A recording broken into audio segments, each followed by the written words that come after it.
Welcome to Soccer Morning. Here's your host, Jason Davis. Here we go. Soccer Morning is live. It is Friday. I am all kinds of pumped up today to talk to you about soccer for the next hour and change. We are live as always.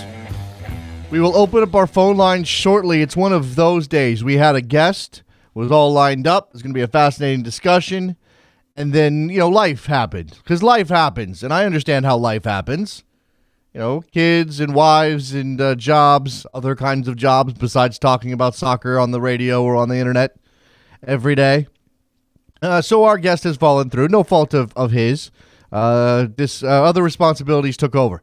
So that means we have a large swath of time open for you to guide the discussion. If you have something on your mind that you would like to talk about, let's do that today. Let's free kick Friday to somewhere. Okay? Let's do that. I got the news all lined up for you. Again, we'll get the phone lines going as soon as we wrap up with the news this morning. There are a bunch of fascinating stories and even a couple of things I didn't manage to squeeze into the news that we can cover as well. But let's start with what is going to be a pretty fantastic weekend of football in Europe. Saturday, number 1 and number 2 in Italy face off, and Juventus hosts Napoli. Napoli currently has a 2-point lead over Juventus after 24 rounds in Serie A. 3 and 4 also meet in Italy when Fiorentina hosts Inter on Sunday. Of course, you have the gigantic, massive, huge, impossibly large matchup in England, where Leicester can take another step towards an unlikely title when they visit Arsenal at the Emirates on Sunday.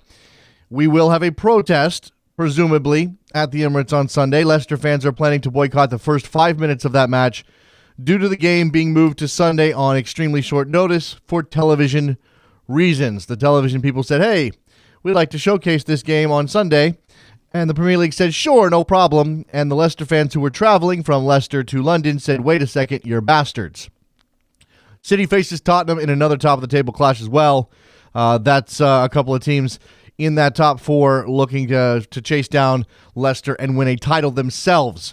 So that's an exciting weekend. That game is on Saturday. Am I got that one right? I didn't put that in here when that game is actually happening. But I believe that we have a Saturday matchup between Manchester City and nope, that's a Sunday game as well, isn't it? Yeah, let me just make sure. This is what we do on the fly. Manchester City and Tottenham. Yeah, 11:15 a.m. Eastern on Sunday. So you have Arsenal and Leicester City starting your day off. If you want to squeeze in Aston Villa and Liverpool, sure, do that. That actually might be the time to take a nap. Then you come back for Manchester City and Tottenham. Arsenal is this year's MLS All-Star Game opponent, as announced by the league at an event in San Jose yesterday.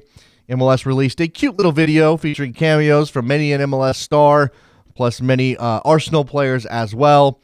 The game is scheduled for July 28th at Avaya Stadium, home of the San Jose Earthquakes. So that's exciting. You guys know how I feel about the All-Star Game. I can do without it, so it's whatever. But hey, Arsenal's a better opponent than most. The New England Revolution have sent general and targeted allocation money to the Vancouver Whitecaps for midfielder Gershon Kofi. Kofi is a 24-year-old Ghanaian. He'll help fill the void left by Jermaine Jones, who remains locked in a contract disagreement with the club. This would seem to be the death knell to any possibility of Jermaine Jones being re-signed by the New England Revolution. Looks like he's probably going to end up somewhere else this winter. And whether or not he can find a deal with that 6-game suspension looming over his head will be fascinating. Kofi is reunited with Revolution assistant Tom Sohn, who originally spotted him in Ghana and helped bring the midfielder to Vancouver prior to their start as an MLS franchise back about 6 years ago. West Ham forward Dimitri Payet is set to sign a new 5-year contract with the club. The French international has been rumored as a target of Chinese clubs as the Super League teams spend huge money in the transfer window. So this is a stay-away message from West Ham, at least for the time being. The deal will pay Payet £125,000 a week through 2021 should he remain with the Hammers. It is, per reports, the richest deal in West Ham history. FIFA presidential candidate Prince Ali bin Al Hussein of Jordan said Thursday that some national teams have been punished because their federations failed to toe the FIFA political line. Some quotes from Prince Ali here. Let me tell you what happens when you don't go with the recognized powers in FIFA. Development projects mysteriously stall. Tournaments hosting bids are suddenly compromised or withdrawn. National teams start to mysteriously face less favorable fixtures or even referees. All of these are effective ways to punish member associations that fail to demonstrate political loyalty. These are some pretty damning allegations. Maybe not completely surprising considering what we know about FIFA and their operations. Here's a little bit more. I'm referring to competitions, and a lot of times it comes down to the continental confederations as well and the way they approach games. It's a common feeling within the footballing world, and it's something that one has to really tackle and make sure there's no interference in terms of how things are planned. Asked if the practice included World Cup qualifiers, he said, "I think sometimes it happens across the board. Confederations have a lot of pull in how they organize the tournaments, and FIFA has to keep a much more watchful eye because these FIFA tournaments, and therefore these are FIFA tournaments, and therefore they have to guarantee that things are done much more effectively." FIFA could not be reached for comment. They chose not to comment on the statements of presidential candidates. I imagine that's some sort of weird policy. It says Prince Ali has gone into the Qatari World Cup hosting situation as well, saying that if elected, he would review the decision to award the 2022 World Cup to Qatar if there was proof of wrongdoing. If there is proof that there was criminal activity involved in the bid, then sure. Adding that he would also look at allegations of maltreatment of migrant construction workers in Qatar. I will, as president, be there to make sure that human rights and workers' rights are abided by. Now, Prince Ali is not the front runner at the moment. You have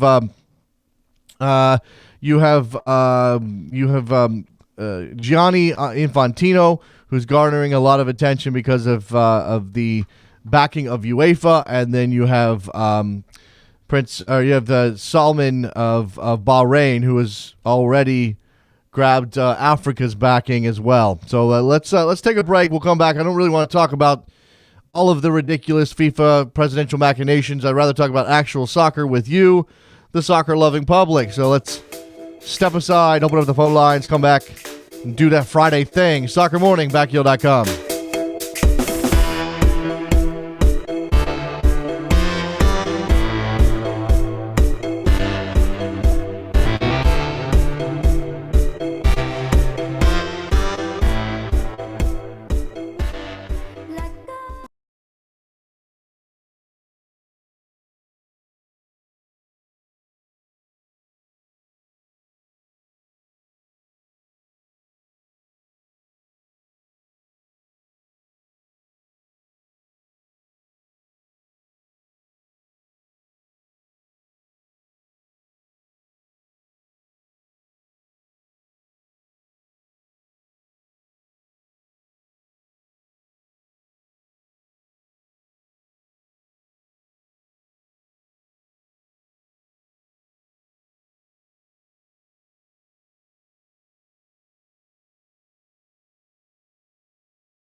Welcome to Soccer Morning. Here's your host, Jason Davis. I don't like it when the return to the show sneaks up on me like that. I thought I had another minute or two to review some headlines. But no, here we are. It's Friday, and the phone lines are open, 646-832-3909. You have things to talk about. I am here to discuss them with you, or just to chat. We can chat. We can banter. I don't like the word banter. It's not a bad word in and of itself. It's just that it's been spun into this weird broy lad thing when it comes to soccer and football. And then it becomes, it's just banter. I can say incredibly mean, crappy things to you, but it's just banter. No. All right. One thing that's piqued my interest this morning is the story of Timothy Weah. If you're not aware of who Timothy Weah is, I don't really blame you. He's 15 years old. He is part of the PSG Academy. He recently scored 5 goals for the PSG U17's win the PSG U17's win over Shanghai Shenhua of China. And he is the son of legendary Liberian footballer George Weah. If you don't know who George Weah was, go back and figure out who George Weah was. I understand. This is not a criticism. I'm not blaming you for not knowing who George Weah was if you're a new soccer fan or a new-ish soccer fan, or if you're under the age of, say, how old do you need to be to know who Weah was, Trevor? Let's put a number on this. Like justifiably young enough that it's okay if you don't know who George Weah was. He retired in 2003, so it's not as though George Weah was playing recently. I'm going to say under the age of 30. You probably don't know who George Weah was. Or you might not have a concept of George Weah and how good he was. George Weah was insanely good. George Weah is one of those guys who is very much Didier Drogba-like, credited with stopping wars. How revered he was in his home country, or still is. In fact, I think he's in the government of Liberia at the moment. So George Weah has a son. George Weah's son, Timothy, plays at PSG. He scores lots of goals, and he's American. Now, I don't know if this is ever going to lead into George Weah's son, Timothy, playing for the United States of America. I don't want to make that assumption at all, okay? Now, let's be fair about this. Timothy Weah, better shot at playing in a World Cup the United States than with Liberia these days, but, whatever. Things can change. And he may have real deep feelings about being Liberian. And by the way, the history of Liberia is fascinating too. Go back and read about that. All right.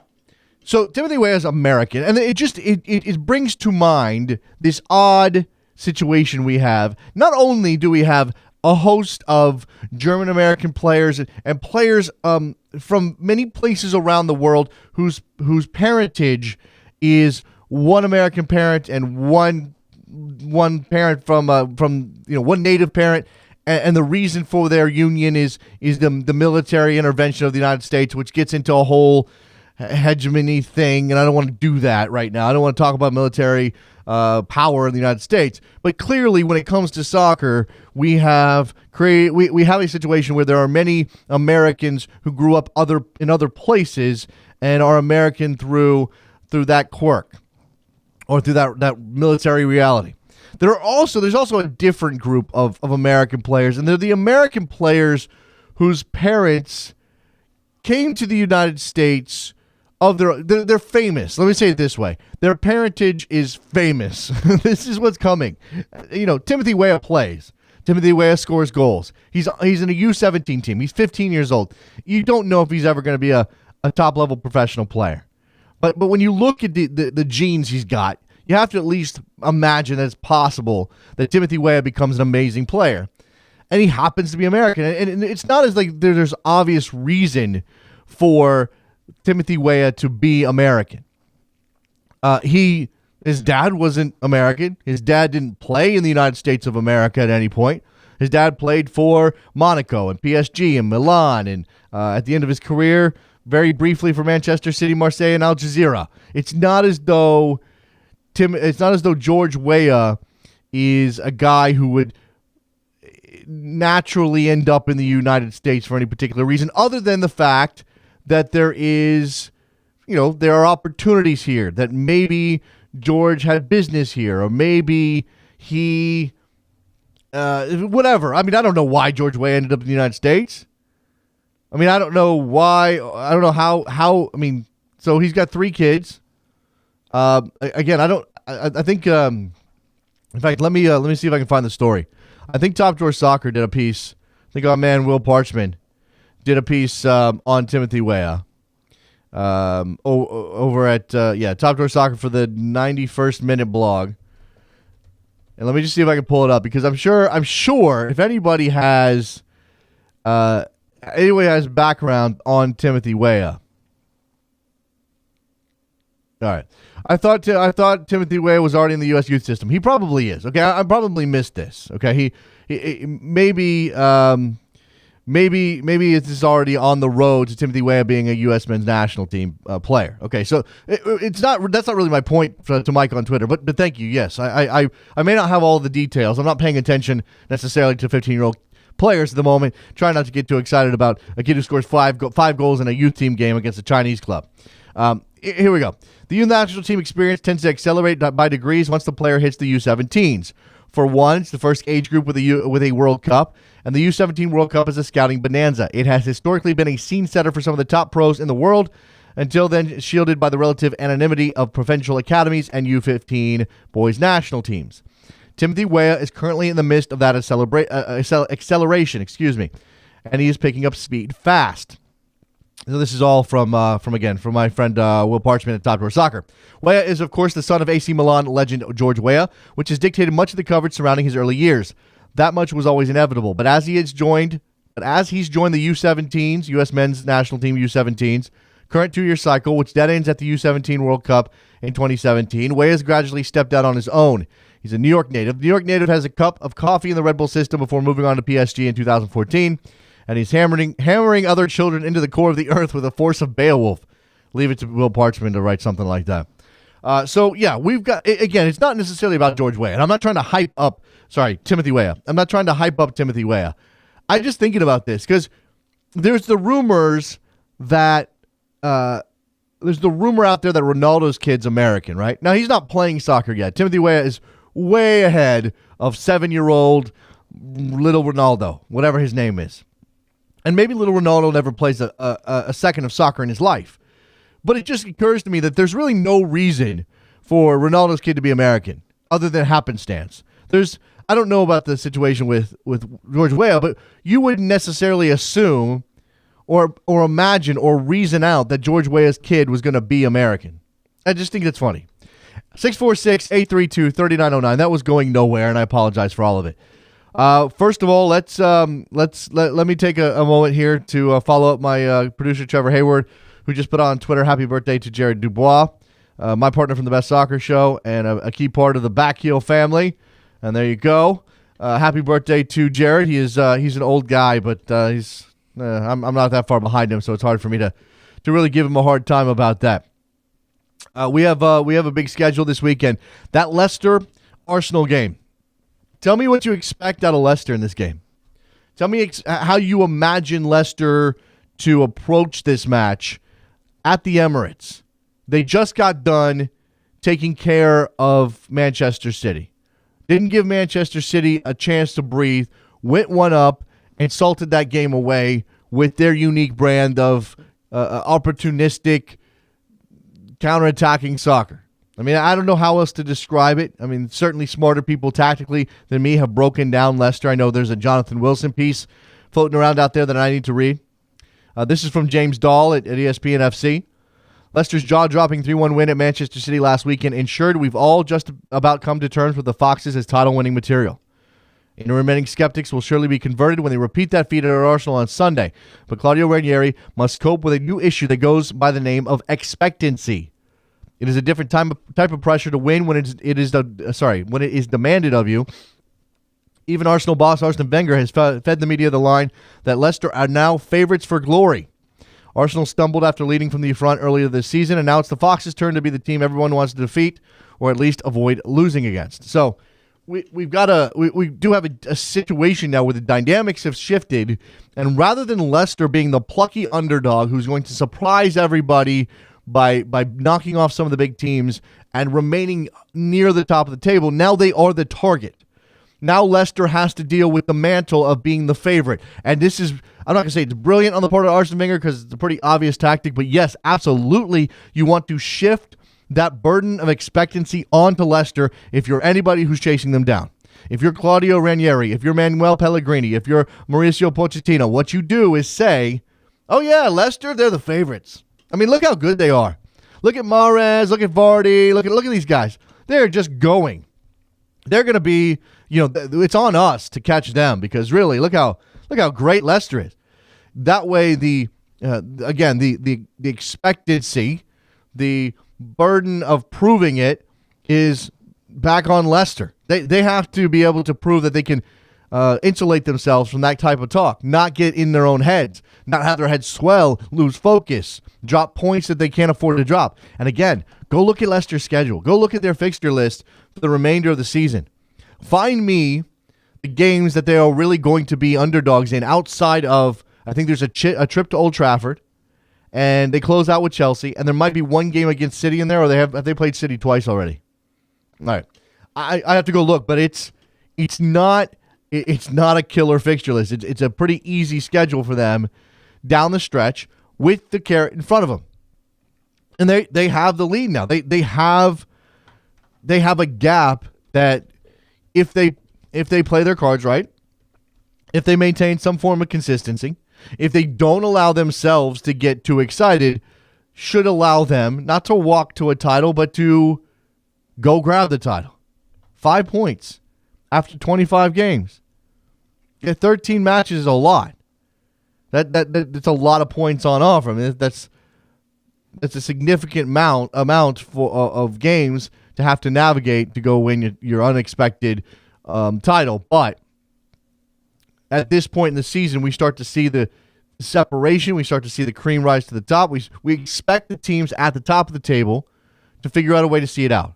It's not Christmas. When you make it halfway, that's great. What a great. Remember when Southampton was near the top? What a great story that is. Oh, good for Southampton. They hung in there. The Saints they're such a plucky, lovable team. And then what happened? They sort of faded away. Leicester hasn't faded. John on Twitter, allow Arsenal possession and counterattack directly like all season. Big trouble for Arsenal if they can't break down the defense. And look, that one of those things, John, where it's sort of the obvious, it's the obvious tactic. It's a tactic that Leicester has used to great effect all year long. It's what they did to City, but they also managed to score early on City. They also managed to get out in front. And this is a team, Leicester is a team that clearly likes to be leading. They like to be ahead. That changes the dynamics in their favor. If they're chasing the game or if they're locked in a battle, scoreless, goalless battle for 85 minutes and there's a win there to be had, they're capable of it, sure, but they're a better team if they can take it to you initially. That's the thing. I think they need to come out fast at the Emirates. Clearly that's going to be difficult. Arsenal controls the ball. Better team in possession, but there's more danger up front for Leicester than there is for Arsenal. So if they can make that count, they're going to have a real shot at this. All right, 646-832-3909. You guys are being shy today. And this is not a day when you can afford to be shy because I'm all by myself. We had a guest lined up. He had to back out for a very good reason, and now I'm here all by myself. Let's talk about Karl-Heinz Rummenigge. Let's talk about the Super League. Again, the ECA pushes for a 20-team Super League, European Super League. This is from AS.com over in Spain. Karl-Heinz Rummenigge, in his capacity as the European Club Association president and Bayern Munich general director, has reignited the debate about starting a 20-team European Super League, with a view to taking a bigger slice of the TV revenue pie. The clubs in the fray to compete in this pan-European competition, by the way, this is from Alfredo Mattia, would be ready to go ahead with this project with or without the help of UEFA. Now, this is key here. I'm listening to the SI podcast yesterday featuring Grant Wall, Brian Strauss, and Brian Strauss brings this up. How on earth does a European Super League work if you lose the sanctioning of FIFA and UEFA, and the players who sign or are signed to those clubs who pull out are no longer allowed to play in international competitions? Is that enough, I guess, is what I'm saying, to keep the Super League from happening? Because if Bayern Munich, Manchester United, Chelsea, AC Milan, Barcelona, Real Madrid, these are the best players in the world.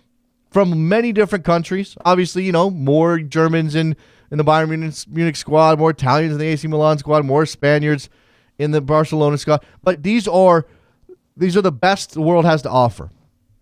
And if the Super League happens, or they're pushed for a Super League, and UEFA says we're not going with you on this, we are not sanctioning your Super League. This changes football too much. This punishes everyone who's not in your elite club. We don't like this. We're pulling your sanctioning. And that means that players can't play in the European Championships, can't play in a World Cup. Is that enough to keep it from happening? What players say no thank you and walk away? Who says no to that? And I can imagine a world. This is how cynical I've gotten about this thing. Okay, I can imagine a world where these clubs, based on the fact that they're going to be raking in money hand over fist because of the European Super League clout, can offer the players enough money for the players to say, I'm cool with not playing for my country anymore. Is that something we really believe could happen? I don't want to believe that's possible. I want to believe that the players would say, no, that's not in the spirit of the game, and I want to represent my country. I'm proud to be whatever I am, and this is not something I can go along with. I want to believe that. Because I don't know what the fix is here. I don't know how you get around this problem. More from Alfredo. The old continent's football governing body has never taken to the idea and even reached an agreement with the Champions League heavyweights a few years back to maintain the status quo until 2018.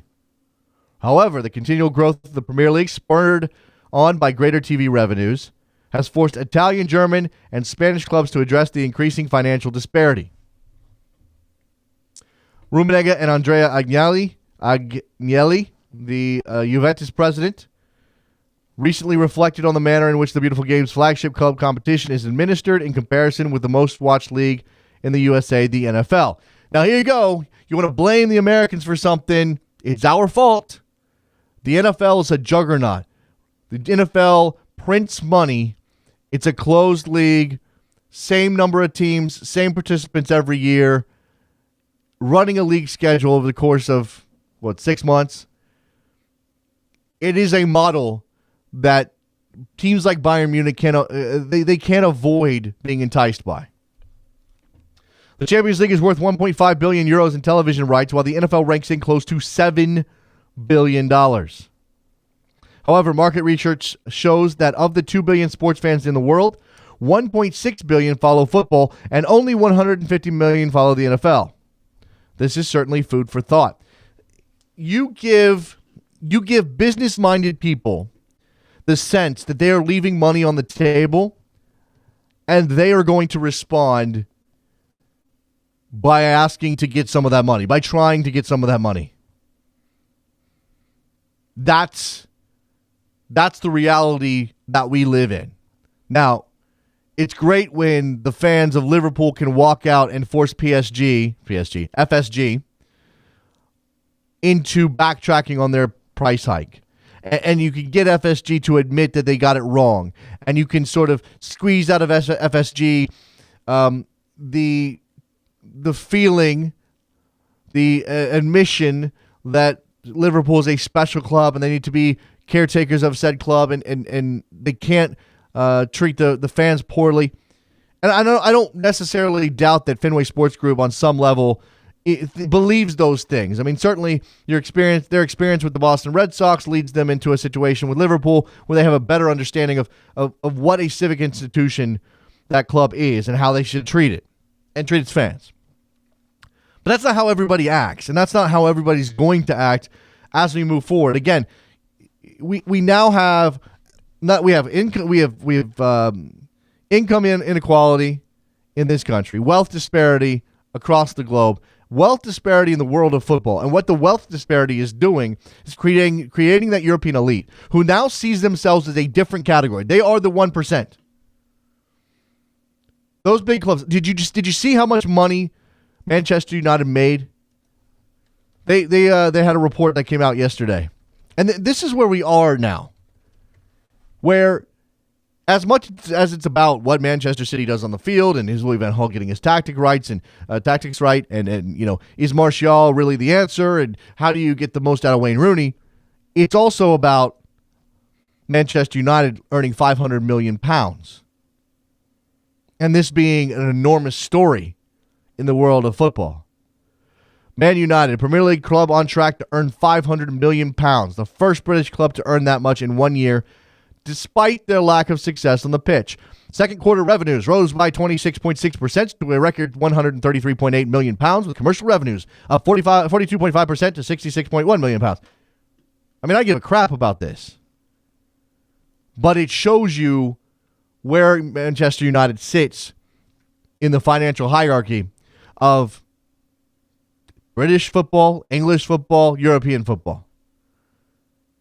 And again, if there is a sense for these people that there is money on the table to be made, if they only changed one or two things, if they only went in one or two different directions, they're going to seriously consider those moves.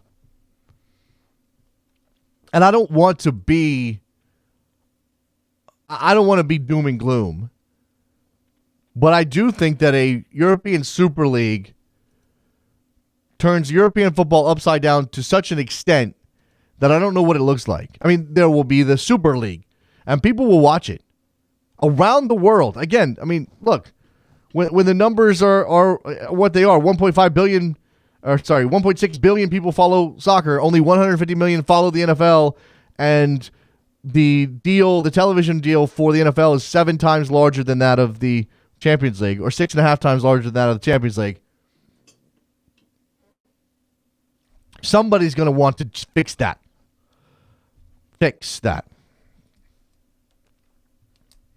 The belief among the traditional European footballing powerhouses is that the current Champions League format benefits medium to smaller sized federations, and that a breakaway competition is required in which just a few teams would drop in and out each season. The participating clubs would presumably continue to compete in their domestic leagues, albeit with reserve sides, which on the one hand would dilute the quality of the product on offer, but would also increase the level of competition. What? I mean, how disastrous. Now, look, some of this is we don't like change, okay? And we become accustomed to what we see on television now and what we've come to love as soccer fans. It's the Premier League weekends. It's the La Liga weekends. It's the Bundesliga weekends. The Champions League is midweek. We have a pattern that we follow. We have a rhythm that we have become accustomed to. This is why I think it's, I sort of think the European soccer fan living in the United States is an interesting creature, because the rhythms are so different than if you lived in Europe. But imagine if, I don't even know how this would look and how it would work and how everybody else would respond. If there's a Super League, I guess with Pro Rel, I don't know how they would figure that out. But if there's a Super League with Pro Rel, and again, Bayern Munich, Barcelona, Real Madrid, Manchester United, Manchester City, AC Milan, are we watching the domestic league as closely if Manchester United's got 2 different teams and their domestic league team is a reserve side? How does that change the balance of power in the Premier League? What about this? What about Manchester United is in the European Super League? And look, we're just going to take these details as gospel for now because we don't have any countering details. But if they played in their domestic league with a reserve side while they were playing in the Super League, what if that reserve side got relegated? How would that work? You've been relegated from the Premier League, but you're still in the Super League because you're using your best players only in the Super League, and you're using your reserve players in... Now, I'm sure Manchester United, via all the money they're going to get from the Super League, can afford to put together 2 top-level teams, but what kind of player says, I want to go to Manchester United and play in the reserve team in the Premier? That's so weird. Javier Tebas, the president of the LFP, that's in Spain, is opposed to this project, as are many of his counterparts across Europe. Well, thank God for that. The head of the Spanish first and second divisions would prefer to continue trying to close the gap on the Premier League and help teams like Atletico Madrid, Sevilla, and Villarreal increase their budgets and thus break up the Madrid-Barca duopoly. So you don't have everybody on board with this. I'm not. Let's not paint this as Germany and Spain and England and Italy are getting ready to split away their biggest clubs, and it's completely a done deal, and we're going to see this sooner rather than later. There are a lot of hurdles here.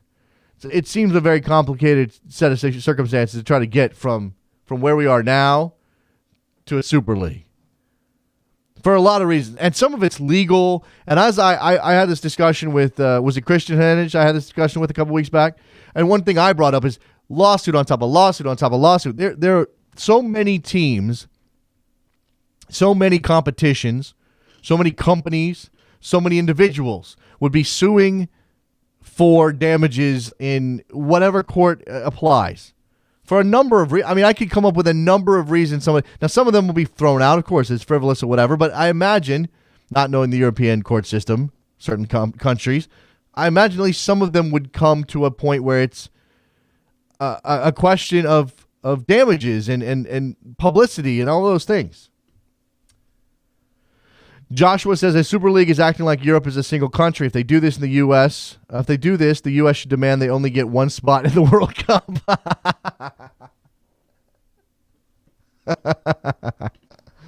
Yeah.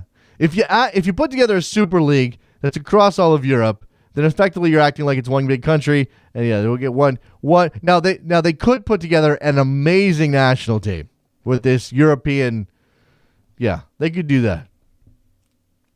646-832-3909. Nobody?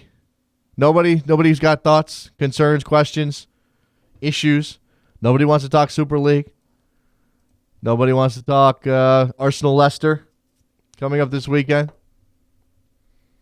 Anybody want to talk about the All-Star game? Arsenal's coming for the All-Star game, guys. How excited are you? July 28th, 9 p.m. Eastern. Avaya Stadium, San Jose, California. World-famous club Arsenal comes to the United States for a 2-game tour. I don't know, what's the other game? Probably playing somebody else big. It's the second time the All-Star game will be hosted in San Jose. Last one was in 2001. Arsenal's participation will continue the tradition of MLS All-Stars facing international clubs during the likes of fellow Premier League sides Manchester United, Everton, Chelsea, and Arsenal's biggest rival Tottenham Hotspur, as well as Italy's AS Roma and Bayern Munich. All-Star Game should be part of his summer break, says Bo Durr on Twitter. I do not... if we're going to do the All-Star Game, absolutely. Absolutely. If we're going to play an All-Star Game, don't jam it into the middle of the week, players flying back and forth. I mean, how many times have we seen a player... And look, they just put in that new rule, right? There's a rule about the All-Star Game. You're not allowed to fake an injury. If you fake an injury or if you pull out of the All-Star Game, you're suspended for the next regular season match. And I've even heard, this is what other leagues do too. That's still dumb. It's still stupid. It still impacts the legitimate competition to the benefit of an exhibition game. I mean, it's still not right. You've got games on the 24th of July. Well, 23rd and 24th of July. So the weekend ahead of time. Then you have games on Saturday and Sunday, the 30th and 31st. So, again, you're jamming in this in the middle of the week. Players have to fly sometimes across the country to get there. Now, especially, this isn't a central location. This isn't Kansas City. This is all the way out to California if you're on the East Coast. All the way back. Crazy. Okay, so Bo has also shared with me. I'm going to get to Eddie in Brooklyn. I definitely want to talk to him. Bo has shared with me this tweet from Jerome Debontin, who used to be big in the Red Bulls organization and was also with Monaco. U.S.-based Domino's Pizza, new title sponsor for French D2 Soccer League. More money for D2 clubs, better competition for promotion. Domino's Pizza. Jumping into the soccer game, sponsoring Ligue 2. Eddie, what's up, man? Hey, what's up? My biggest problem with Arsenal being the All-Star team that MLS is going to play against is that it's not being held in Rebel Arena. Because if there's one fan base that I enjoyed out hustling and making a lot of money off of, it was the Arsenal European snob. So my advice to anybody in San Jose, I don't know if they're going to do it where, if you're a season ticket holder, maybe you get either first dibs to buy tickets or they give you a free pair of tickets in your season ticket package. Don't go to the game. For the love of God, don't go to the game. Yep. Sell those tickets. Okay, I'm with you, Eddie. I mean, absolutely. I mean, I went off yesterday on SiriusXM about how much I hate the All-Star game at this point. How over I'm over the foreign club coming in. I'm over MLS putting itself up as the second build team in its own All-Star game. I'm over the jamming it into the middle of the season. I'm over the players not caring enough to make it worth it, but the fans going nuts about it. I'm over the European soccer fans. I mean, the fans of European soccer who live here dropping $500 on games that don't matter. I'm just over all of that. But if you have the opportunity, if you get your hands on some tickets, and I think it's first crack for the San Jose Earthquakes fans as part of their package. I don't think they get any for free or as part of the package. They have to buy outside of that, but they do get first dibs. Yeah, as Eddie is saying, secondary market's a wonderful thing. Yeah, definitely. Because when Arsenal came in 2014, they gave us two free. I was a Rebel season ticket holder, so they gave us two free tickets. I flipped those, and then I had first dibs to buy more, so I bought two, and I flipped those, and I paid my 2015 season tickets were paid for before I was up to redo them in August. So it could be a very lucrative business. I love it when Arsenal comes because for whatever reason, this Euro snob fan base, and I'm calling them Euro snob fan base because no sensible person who goes to an MLS game week in and week out and they're paying $20, $30 is going to drop $250, $300 on a ticket to watch Arsenal play. So they're not. They haven't processed the fact that, damn, man, I can pay $30 to watch a good soccer game, but no, I'm going to pay $300 to see Arsenal's second string. That's good. I made a joke on Twitter yesterday. I'm going to repeat it here because I was a little proud of it, Eddie. I said, some guy good for those Liverpool fans walking out, stick it to FSG, greedy bastards, puts down $500 to see Arsenal play in the United States. That's the same. Yeah. There's the same guy doing those two things. It just cracks me up. I mean, it makes sense. It makes sense for the guys over there, where the club has been a part of their family lineage for decades and generations. But here, they wake up on a random Saturday morning and they start saying the word pitch. Like, yeah, I'm totally making fun of these people because I just feel like it, and I love making money off of them. So, like I said, if you're in San Jose, do not go to the game whatsoever. Look, make money. But I will say this about the All-Star game. Okay, I agree with you that I'm done. I've been done with the whole European thing. I would like to see it go back to East-West, and not only that, but kind of liken it to the NBA All-Star game and kind of make it a weekend event. There's so many things, like you can do a five-a-side game, crossbar challenges. Like there's so many small things you can do before the actual game on a Sunday. So you do it on a Saturday. I think it's a better advertisement for the league at this point than bringing in some European team and having them play their first 11 for like 45 minutes, and then it's nothing but second fingers for the last 45 minutes, and then we're arguing why X player isn't in the All-Star game. And somebody like Lampard is in the All-Star game when it should really be both. Yeah.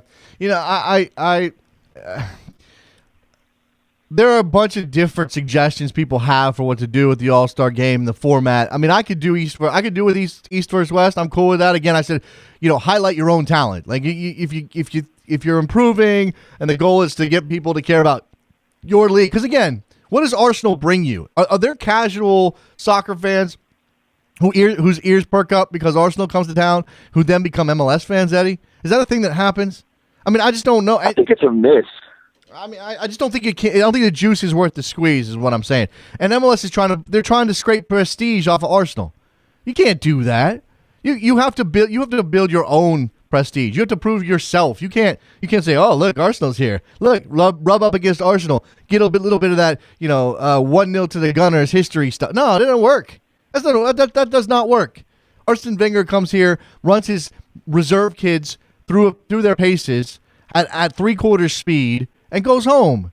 He doesn't care about anything that's happening. He doesn't care about MLS or the quality of the play. He just needs a run out for his kids. Yeah, and then, the notion that some Arsenal fan is going to show up to the stadium that day and is going to be so blown away by the MLS All-Stars that now he's going to follow the league. I've always, I kind of found that to be a little bit ridiculous. I don't buy into that theory. If they haven't taken the time to care now, having Arsenal come to an All-Star game, I don't think that's going to cut it. Yeah, look, just to give some other opinions here, okay? I got Kevin Kincaid from up in Philadelphia, who's a regular guest on the show. He says MLS versus foreign team is still the best format for the All-Star game. East versus West doesn't. I like that. No, he said it's the best. He says he likes what we do now, what MLS does now. Oh no, I thought he was talking about like MLS, like U.S. players against like the world. No. He's saying MLS All-Stars versus a foreign club is still the best format. East versus West doesn't appeal to casuals, and USA versus Mexico is a provincial thing that foreign MLS players probably don't get or care about. I don't necessarily agree with that. If you put together an MLS All-Star, and I've heard this format presented too, Eddie, and I'm kind of open to it. If you put together an MLS All-Star team and then ask Liga MX, it's their break, to put together an all-star team of some type, guys would be willing to come up and play, that might be fun. I don't think I don't think Javinko needs to understand USA-Mexico rivalry to get into that. But again, it's an all-star game in the middle of your season when you're dealing with all of the things that make MLS hard, and you're tired and you're sore and you don't really want to be flying across the country to kick the ball around in a game that doesn't mean anything. So I just don't see the value anymore. I mean, they can even do that. The Liga MX kind of makes sense because if you do it like in, say, June, and I would say like mid-June before the Liga MX season even starts, you will have access to those players. Yeah. And I would love to see, Jovinko go up against an Edwin Cardona in an All-Star game and have to worry about some kid who's 19 years old who I've never heard of, who Arsene Wenger is going to loan out about 6 times before anybody even learns about him. Yeah. So to me, I've always been against the club against MLS because Malaysia does it. Yeah, right. Like that feels like it's a Malaysia thing. Right. Like it's just the Philippines. I feel like we're past that, and I don't Philippines care about the casual anymore. Right. I just don't. Yeah, I think MLS. MLS is focused on the hardcore fan until the casual walks in the door, and then their eyes go up, and you're like, wait a second, hold on, I'm sitting right here, and you'd be looking at them. Like I think that is a distraction that MLS sometimes lets themselves be sucked into that does more harm than good. Here's a couple of suggestions from. Well, obviously, Bo says just make it part of a summer break. Dwayne Rollins up in Canada, take 2 weeks off instead of one All-Star game. Allow clubs to schedule up to 2 friendlies during the break or just rest. So instead of an All-Star game, take a 2-week break to help teams recuperate. If they want to schedule a friendly to make their money, fine, go do it. That's your MLS versus foreign club. If Arsenal's on a tour, maybe the Galaxy, maybe Toronto, maybe New York plays Arsenal on their own because they want to play Arsenal because it helps their bottom line or whatever. But they're doing it during a break when they're not having to shuffle things, and it's not an all-star team who can't possibly be effective playing together after 2 days of training. I don't even know if I buy the notion of a break. Okay. If you don't want a break, that's fine. I'm just saying that's a suggestion from one person. Yeah, no, I'm just like seeing clubs come over here in the summer and kind of break up the MLS season. It's just it after a while you kind of wonder what's the point. Like, what is the end game? What are the results? What's being achieved? And I don't think anybody can point to anything tangible and be like, oh, yeah, that's a result of this, other than there being a lot of money coming in, but ratings aren't going up. The league isn't getting that much more notoriety. Like, what's really the end result? And I kind of feel like you're kind of taking something out of the league by doing it this way for nothing in the end. Okay. Yeah, no, I'm with you. I'm with you, Eddie. I mean, it's a matter, it's a matter of, it's that continuing problem MLS has where it's like we got to market ourselves. We're going to do all these things and get our name out there and put the league up against some of the best soccer brands in the world in order to try to scrape off some of that notoriety. At the same time, it probably isn't the best thing for the competition. It definitely isn't, and it probably doesn't service the hardcore fans.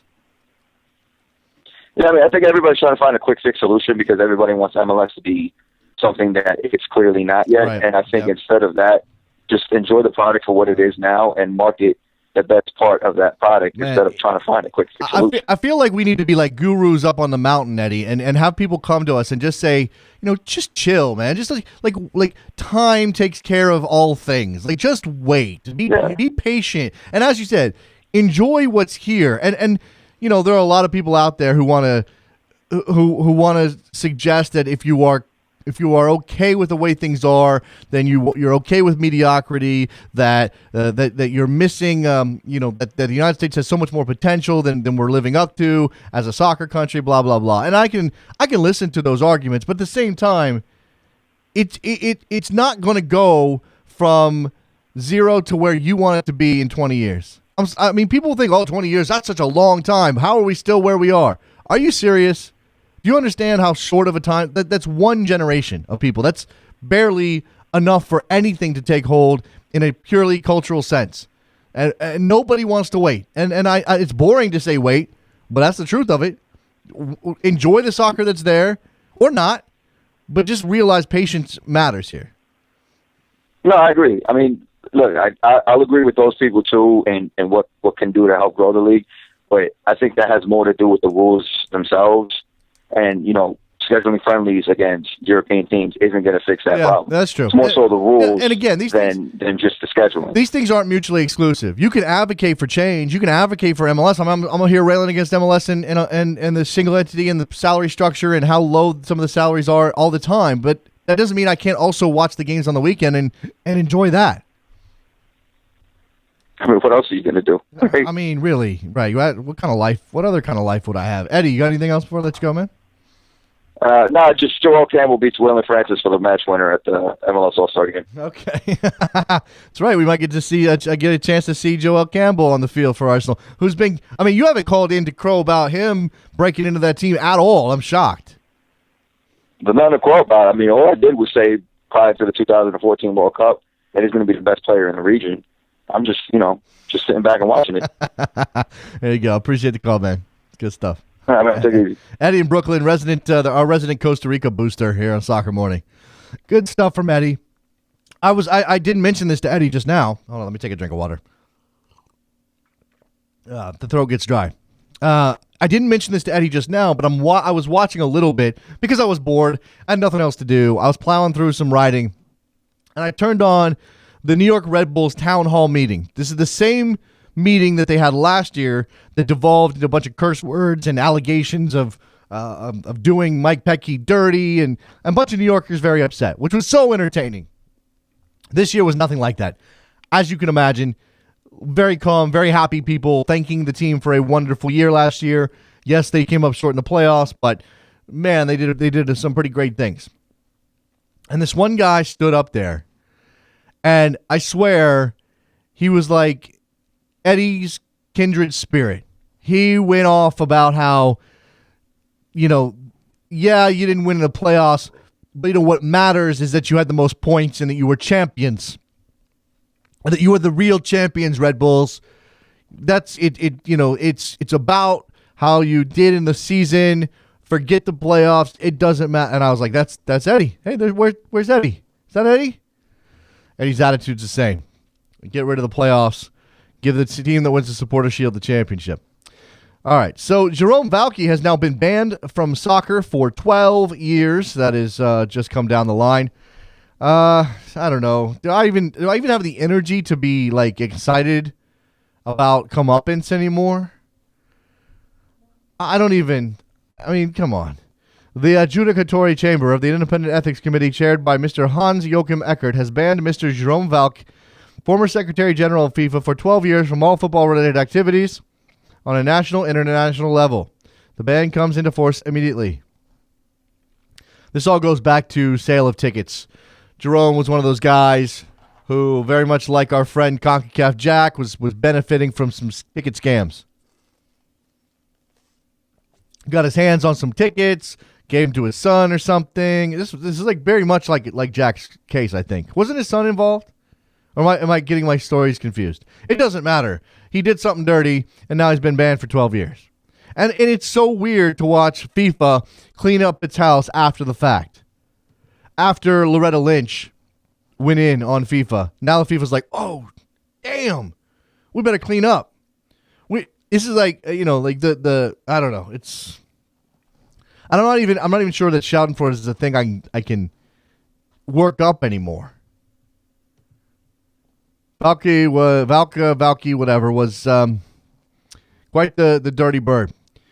The investigation against Mr. Valky was conducted by Mr. Cornel Borbeli, chairman of the investigatory chamber, following allegations of potential misconduct related to the sale of tickets for FIFA World Cups.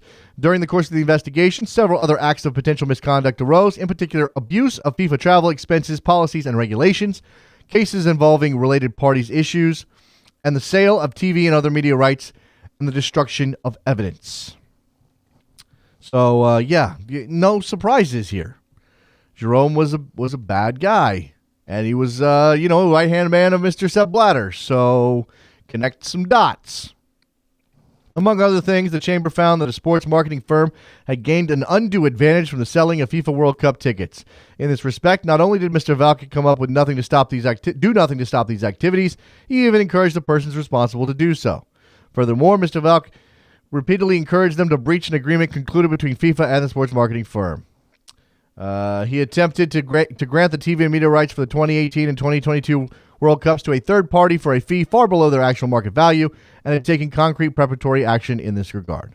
So, again, this is very much CONCACAF Jack. But they're all the same guy. They're all doing the same business. Getting rich off the back of soccer. All right. We are running out of steam here on a Friday. I mean, you guys, Eddie jumped up and jumped on board, but really, it seems to be very slow. You're all ready for your weekend. Maybe you're sitting at your desk and you just can't. You can't even get up the energy to reach up and pick up the phone. And I understand. I do. I'm with you. It's been a week, so let's wrap this up. Thank you very much to Eddie for jumping on. Sorry for the lack of guests today. Again, couldn't be helped. We'll be back on Monday. Talk about the weekend. Monday's a holiday, but I think we're going to be on the air. We'll definitely be on SiriusXM. Don't expect to be missing that one. So, yeah, be there on Monday. We'll see you. Bye.